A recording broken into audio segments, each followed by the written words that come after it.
JEE मेनचा आणखी एक question आपल्याकडे आहे. क्वेश्चनमध्ये काहीतरी याची दिला. ॲक्च्युली हा क्वेश्चन जर तुम्ही बघितलं याची वर्डिंग आणि याची नोटेशन म्हणजे लिहायच्या पद्धती ह्या तुम्हाला जेईच्या बुकमध्ये सहजासहजी सापडणार नाही. आणि जो काही थोडा समजा शिकताना आणखी जास्त वाचलं असेल त्याला हा क्वेश्चन डायगोनलायझेशनमध्ये आहे असं वाटणार, पण तसा क्वेश्चन नाही आहे. हा बेसिक मॅट्रिक्सच्या प्रॉपर्टीजचा कन्सेप्ट आहे. तर आधी आपण दोघे आपल्याकडे दिलेला आहे. एची व्हॅल्यू दिली आहे, ए कशावर डिपेंड करते, बी वर डिपेंड करते. ओके, ठीक आहे. तर आपल्याकडे बघा क्यू पाहूनच समजते की क्यूचा डिटर्मिनंट किंवा मल्टिप्लिकेशन केलं तर cos square plus sine square 1 होणार आहे. तर आपण एक व्हॅल्यू काढून घेऊ, क्यू इंटू क्यू ट्रान्सपोज. ठीक आहे, क्यू इंटू क्यू ट्रान्सपोज करायचं रिझन काय की मला ट्रान्सपोज आणि क्यूला असा कॅन्सल करायचं आहे. ठीक आहे, मग काय करूया बघा, क्यू आणि क्यू ट्रान्सपोज काढून बघा एकदा काय करायचं. सो हा झाला आपल्याकडे cos theta minus sine theta, ही क्यूची व्हॅल्यू आहे, आणि साइन थीटा आणि कॉस थीटा याचा ट्रान्सपोज घ्या. रोचा कॉलम होता, कॉलमचा रो होतो. तर बेसिकली हा कॉस थीटा, हा साइन थीटा, इथे मायनस साइन थीटा, इथे कॉस थीटा. जर आपण याला सॉल्व करतो म्हटलं बघा, सॉल्व केला cos into cos, cos square minus minus plus sine square. तर बेसिकली मला मिळालं cos square theta plus sign square theta. Okay, next sine into, ठीक आहे, सेकंड कॉलममध्ये साइन कॉस इंटू साइन आणि कॉस इंटू साइन, एक plus आहे एक मायनस आहे तर 0.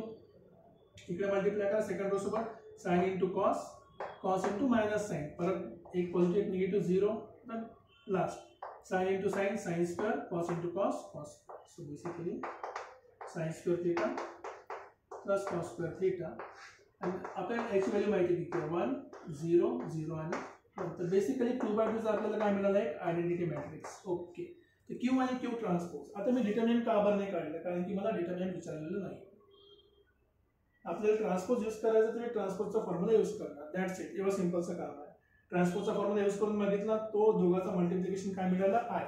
आता तुमच्याकडेच तो क्वेश्चन आहे की एखाद्या मॅट्रिक्सला जर त्याच्या ट्रान्सपोज सोबत मल्टिप्लाय केलं आणि आन्सर जर आहे आलं तर कुठल्या टाईपचा मॅट्रिक्स असते, कमेंटमध्ये लिहून सांगा.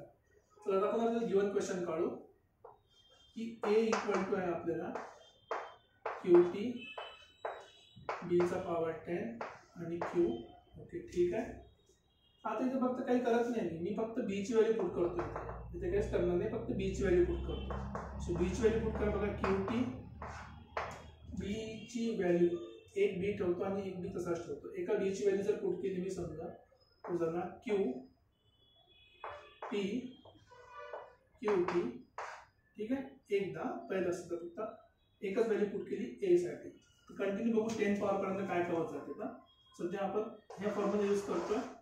आता हा फॉर्म्युला यूज करायसाठी माझं सिक्वेन्स काय, मी फक्त एक व्हॅल्यू काढून बघतो की क्यू टी बी आणि क्यू किती होते. तर ए साठी समजा तेच करतो आपण. इथे एक एक व्हॅल्यू पुट करून बघायची, कारण की कुठल्या नंबरचा पॉवर 10 याचा अर्थ काय, तो बी इंटू पॉवर 9 झाला. ठीक आहे, बीचा पॉवर 9 असं लिहू शकतो ना.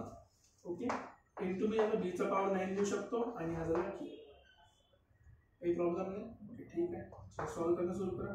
क्यू इंटू क्यू टी किती आहे, आय टी आणि क्यू टी, ठीक आहे, सोबत बीचा पॉवर क्यू आणि क्यू. बघा आय इंटू पी न मल्टिप्लाय केला तर फरक पडत नाही. भेटला पहिला आन्सर. बघा परत तेच आहे, क्यू टी बी 9 क्यू. आणखी एकदा पुट करतो, हा पी तसाच ठेवला, क्यू टी तसाच आहे. बी टू दी पॉवर 9 ला मी लिहितो B into B to the power 8,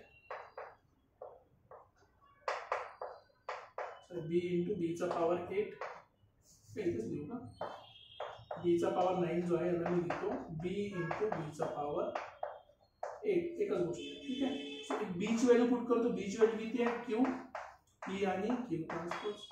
परत बीचा पॉवर 8 तसाच लिहिला आणि शेवटी काय क्यू आहे. परत क्यू आणि क्यू, आय झाला आय इंटू पी, पीच होते पी इंटू पी, पीचा स्क्वेअर. हे पहिलं इक्वेशन समजून घ्या. इथे दुसरी ट्रायल घेतली आपण पी स्क्वेअर आणि बाकी करायला मग क्यू टी बीचा पॉवर 8 आणि क्यू. बघा प्रोसेस सुरूच आहे. नंबर येत आहे याचा पॉवर एक एक कमी होऊन पीला लागतोय. तर जेव्हा आपण 10 पर्यंत पॉवर क्लिअर करून टाकू, सो सिमिलर प्रोसेस मध्ये काय भेटणार आपल्याला, ए इक्वल्स टू टीचा पॉवर 10 ए इक्वल टू पीचा पॉवर 10 आणि बी तर कॅन्सल होत जाईल ना. ए इक्वल टू बेसिकली काय मिळणार आपल्याला पीचा पॉवर 10. हे सगळं आपलं सिंपल आन्सर. आता पीचा पॉवर 10 काढायचा तर आपल्याला काय करायचं ट्रेस काढायचा. म्हटलं ट्रेस म्हणजे डायगोनलची ॲडिशन.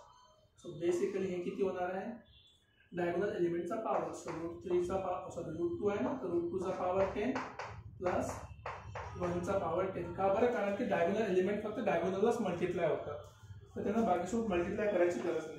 2चा पॉवर 10 सिम्प्लिफाय केलं तर हा झाला पॉवर 5 32 प्लस 1 आपला आन्सर आला 33.